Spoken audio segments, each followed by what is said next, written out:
Yo, what up guys, I'm Sammy and welcome back to the Soul Brothers channel, and this is my first impressions look on the Nike Kyrie Low 3.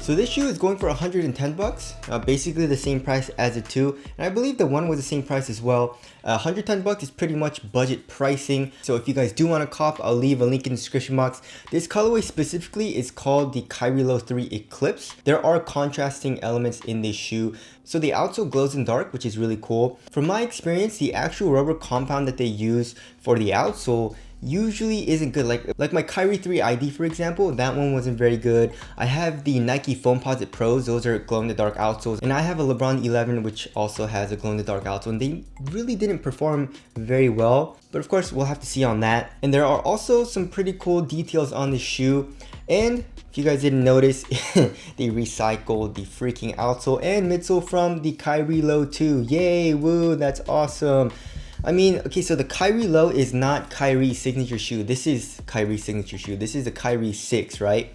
But then, like, the Kyrie Low is pretty damn popular, and it's not even like a budget model. I guess it is, because the pricing is budget, but like the Kyries are also pretty cheap. It's like 120, 130 bucks, right? And also the Kyrie Low isn't like his cheaper line. His cheaper line is the Kyrie Flytraps. And I don't know guys, we're seeing this with the CP 3.12 and the CP 3.13, which has the exact same outsole and midsole. And it's been confirmed, like even Chris Paul said it was the 13s, right? So we know that's the 13, and you know it's the same exact thing. And now we're seeing it with the Kyrie Low 2 and the 3, and we saw with the Kyrie Flytrap as well. I mean, I guess it saves Nike money, but you know, they're super rich. They're a huge company. So I guess obviously for business, you always want to try to save money where you can. But I mean, design-wise like this, especially for a consumer like me, it seems super lazy that they keep recycling the same outsole and midsole design. And then like I keep saying, if it ain't broke, don't fix it. But you know, imagine, you know, it's just like, come on, why would I get the 3 if it's the same exact thing as the 2? And the traction and the midsole make up basically half of the shoe, obviously, right? So tell us what you guys think of all of that down in the comment section below. But as far as the traction goes, yeah, the Kyrie Low 3 and the Kyrie Low 2 are the exact same. You know, here in the forefoot, you have 2 pivot points. It kind of reminds me of like a fingerprint pattern. And then here in the heel, also like a fingerprint pattern as well. But the actual rubber is a little bit longer and a little bit, I guess, thicker, you know? So for durability, funny enough, on the Nike website, it says that it's durable rubber. And no, it's not. These are nubs. These are soft nubs, especially where the high wear area is, like basically where the ball of your foot is. This is ridiculously thin. It's a nub, and it reminds me a lot of the Kobe 10. If you guys ever played in the Kobe 10, those are not durable at all. And the Kyrie Low 2 wasn't very durable either. I mean, it was better than I thought, but still not great. And obviously, there's the same thing for the Kyrie Low 3. You have Kyrie Irving's logo here in the midfoot. But anyways, yeah, I mean, if it performs anything like the Kyrie Low 2, it's going to be very, very good. The Kyrie Low 2, if I remember correctly, I had to break it in a little bit. You know, it slipped a little bit on dust, but you know, after I broke it in, it had a really good bite. It was super silent at first, but you know, once you broke it in, it got a little squeak to it. The Kyrie Low 3, this rubber compound, I don't know what it is, but like it seems really sticky. Like if I'm just kind of like doing this type of movement, you can hear that it's sticking to the floor, and it has a nice little squeak to it as well.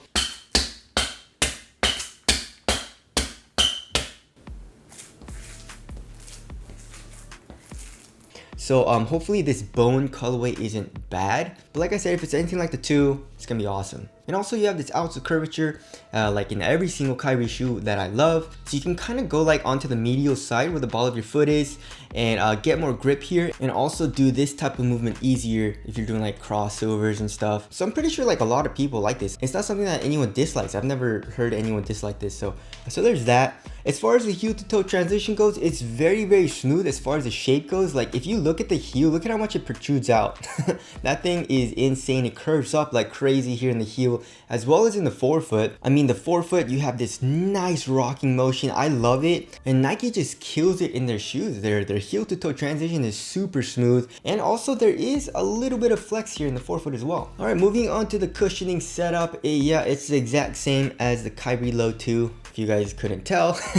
And it's not nice. The Kyries never have good cushioning, so this Phylon is super stiff. There's not a lot of, maybe just a little bit because of this shape. It allows it to compress a little bit more, but still not super nice. And even if you want to feel the Phylon, you have to go like this. There is a heel and forefoot zoom unit in the shoe, apparently. I mean, the Kyrie Low 2, I can't really feel the zoom units as much, but for some reason, the 3, the heel is a little bit easier to feel for me, like the zoom unit in the heel. The forefoot, I still can't feel as much, and it kind of sucks because, I mean, I wish they would make it like the PG3, you know, the Westbrook One Take or the Converse G4, because I don't know if they're top loaded or something, but those are super easy to feel, very, very bouncy in the forefoot.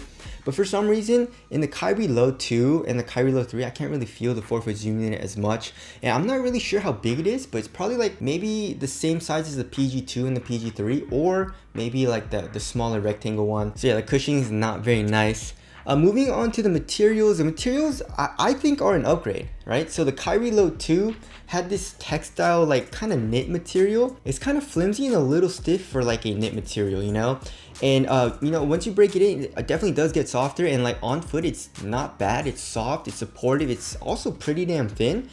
But they did something to the Kyrie Low 3 where it feels a lot softer and a lot more comfortable, right? So it doesn't feel flimsy at all. And the material in the Kyrie Low 3 even feels a little bit thinner, which is crazy because the Kyrie Low 2 was a thin material. So I definitely think that's an improvement. Here on the medial side of the shoe, you have this like little plastic thing that kind of looks like a graph or something. And I don't really know how that's going to protect against like toe drags as much as like the Kyrie Low 2, but you know, that's there.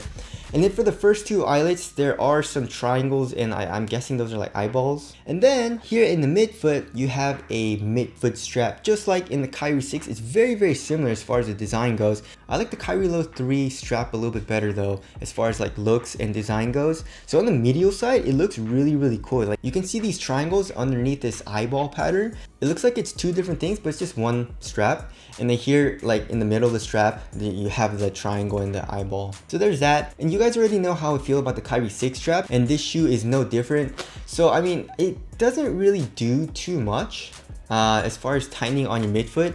I mean, it does a little bit, but not as much as like, you know, the Why Not 0.3. Those actually really crank down because there is that pulley system, but this strap is just one side. You know, it doesn't loop through anything. So because of that, it doesn't tighten on your foot as much. And then also another thing, I don't know what this says underneath the strap, but it says Kib Nukda Mowaj. If you guys know what that means, tell us what it means down in the comment section below, because I got no idea. And then here on the tongue, you got Kyrie Irving's logo. And in this color, you have a cool black and yellow color scheme. And then here in the ankle area, this is also very different than the Kyrie Low 2. So you have like a pretty nice leather material. I'm guessing it's real leather. And then the material on the tongue is probably synthetic leather. And the material quality is not bad. And not only is it in the ankle area, but it's also in the heel, like in the back of the heel. And you have like a graphic of a sun. And I didn't really like this at first, you know, the design of the swoosh, but it's kind of growing on me. Like the scribbled swoosh, it is embroidered on there. And then here on the medial side, you got an embroidered hollow swoosh. And covering the last eyelet is this leather material as well, which is pretty cool. As far as the tongue goes, it is a half booty tongue, so it gives you a better overall one-to-one fit, and it keeps the tongue in place while you're playing. As far as the padding goes, it's okay. I would say it's basically the same as the Kyrie Low 2. And then here in the ankle area, there is an average amount of padding. And also they did include a heel tab in the shoe as well. All the shoes in the Kyrie Low line have had this prominent heel tab, which makes the shoe really easy to put on, which I appreciate a lot. And as far as the insole goes, here it says Kyrie Low 3 Nike basketball, just do it, with Kyrie Irving's logo. Alright, as far as the fit goes, it fits exactly the same as the Kyrie Low 2, so really, really freaking snug and really, really narrow. So for most people, I would suggest going up half a size if you don't like that, you know? I like a really, really snug and really tight fit. And I remember the Kyrie Low 2 being very, very snug, but I broke it in and it got to the point where it's just like the perfect fit for me, you know? And I feel like the same thing's gonna happen with the Kyrie Low 3, especially since this material is a little bit softer, and I feel like this will stretch out a little bit more, you know? So yeah, if you have a wide foot or you like to have a roomier fit, probably just stay the hell away from this shoe. Even if you go up a whole size, I don't think it'll be very comfortable. But if you have a normal size foot, if you're okay with a very tight and very snug fit, go true to size. If not, go up half a size. And if you have a narrow foot, or you like a really snug fit, then go true to size. As far as the lateral containment goes, you know, obviously this is speculation, but it's the exact same as a Kyrie Low 2. You know, here in the forefoot, you have this plastic piece coming up to cage you in here in the forefoot. And I guess you have the midsole coming up as well. And you have an internal TPU heel counter. So the lateral containment is going to be very, very good in this shoe, just like it was in the Kyrie Low 2. And the shoe is extremely wide. You guys see that? It's not really an outrigger, but the outsole and I guess the midsole protrude out like crazy. And you have a very, very flat and wide base. And you're low to the ground. So I had no issues with lateral stability in the Low 2. So I'm speculating that it's going to be the same thing in the Kyrie Low 3. Alright, as far as the weight goes, I feel like it's going to be around average, like 12 ounces. Yeah, 12.5 ounces. That's average for me. And the Kyrie Low 2, I feel like it's going to be, 11.99 ounces. So it's a little bit lighter for the Kyrie Low 2. Obviously you have the strap and the leather materials, which probably makes it a little bit heavier in the 3. But you know, the shoe feels very light and minimal on foot. So cool, another shoe that I don't really need to do a performance review on, I don't think, because it's literally the exact same shoe as the Kyrie Low 2, but a little bit improved because I do like the materials better. And it doesn't feel like it's not supportive or anything. It just feels a lot softer and a lot better and more comfortable on foot. As far as this forefoot material goes, the Kyrie Low 2, like I said, was a little bit stiffer. And I don't know, what do you guys think looks better? The Kyrie Low 2 or the Kyrie Low 3? I feel like I might like the Kyrie Low 2 a little bit better, but the Kyrie Low 3 is still not bad. So yeah, thank you Nike for a shoe that is basically the same as the predecessor. Good job, guys. And tell us down in the comment section below, like, are you guys as disappointed in this as me? So if you guys do want to cop, I'll leave links below for both of the shoes. But that's it. Thank you guys for watching, and I'll see you guys in the next one.